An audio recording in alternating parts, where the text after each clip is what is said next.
can't tell you how wonderful it is to see all of you. Thank you for coming this morning. It's rather early for a show, but I like this hour, don't you? Kind of nice, you know. And I'm real excited today. And not only that, but I was driven here today in a $100,000 vehicle. Yeah, I hitched a ride on a poultry truck. No, I'm just kidding about that. We drove, and my wife and I, it was kind of a distance for us to come, you know, so about halfway here, we both wanted to make a pit stop, so I pulled into the gas station, and you know how the gas station is. Office door, wide open. Cash register, right out in the open. Bathrooms, locked. A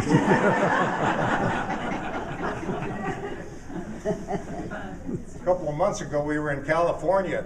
I did a show like this there for a party. They had a party that had a delightful gay 90s theme.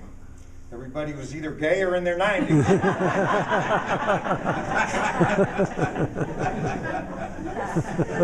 Oh, brother.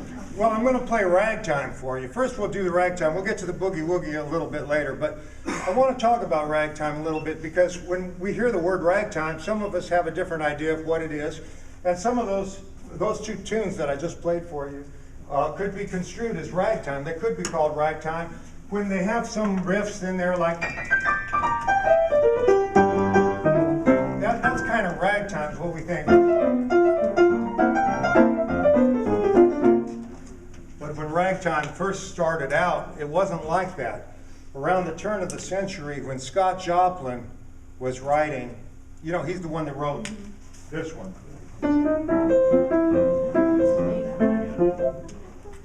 I ain't gonna play that. I'm sick of that one.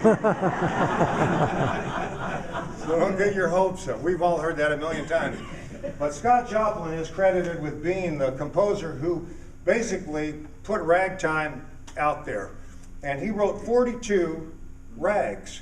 And that term was new back then too, the term rag. It was called, nobody really knows why those compositions are called rags, but they were very slow and they were kind of refined. Scott Joplin was a black man from Texas. He was educated in music. He had a degree in music, and he knew the classics. He knew Chopin and Bach and Beethoven and all that stuff.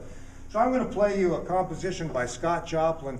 This is the very beginning of ragtime, about the same time that he wrote The Sting, but this is a different one that not too many people have heard.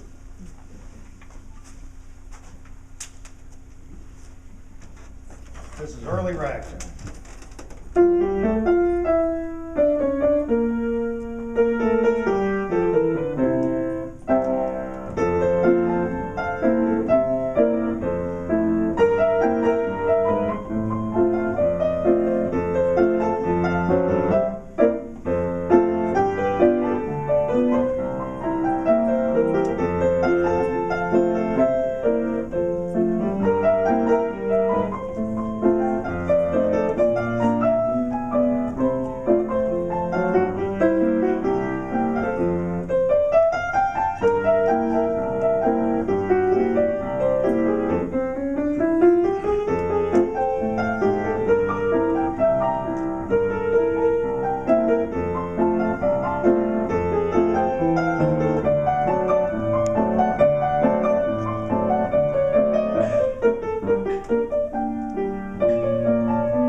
So now the question becomes, how did ragtime go from that to that fancy razzmatazz kind of music? And here's what happened. This music was written up in Missouri, primarily around Sedalia, Missouri. And my wife and I have made that pilgrimage. We went down, we started in Kansas City and drove across the state, Columbia, Sedalia, all the way to St. Louis. And that was the home of ragtime. That was the birthplace of classic ragtime. So the way it got started that to change the rhythm of it and kind of make it more jazzy was down in New Orleans, you had Jelly Roll Morton right around the year 1900. And somehow he was playing this kind of music, but he would change the rhythm a little bit. And of course, it came up the Mississippi River. And when it came up the Mississippi River and hit Missouri, it kind of got into a melting pot situation. So they would take tunes like that are just played. Pretty soon it started to sound like this. You hear the difference? But it also included syncopation. Does anybody know what syncopation is? I'm going to explain it. It's the rhythm. Syncopation is, I'm going to demonstrate it. Back in the 1800s, the only kind of songs we had, before jazz and blues and rock and all that, the only kind of songs we had were kind of unsyncopated. They were songs like that one, Ain't She Sweet? If we had Ain't She Sweet back in the 1800s, it would have sounded like this. She, her, walk. You see how both hands are working together.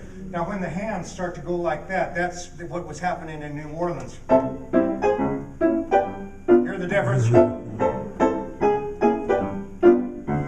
It started to get a little jazzy. And then when we really lay into it, man.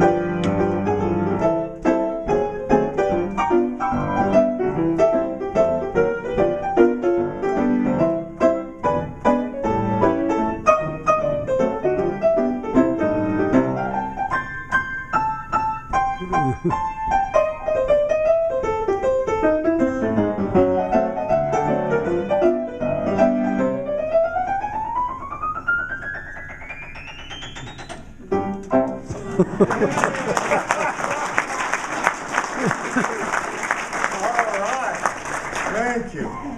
Now, speaking of ragtime, there's a song, a piano composition that was written by a gentleman who's no longer with us, but I think his wife is with us today. Yes, she is.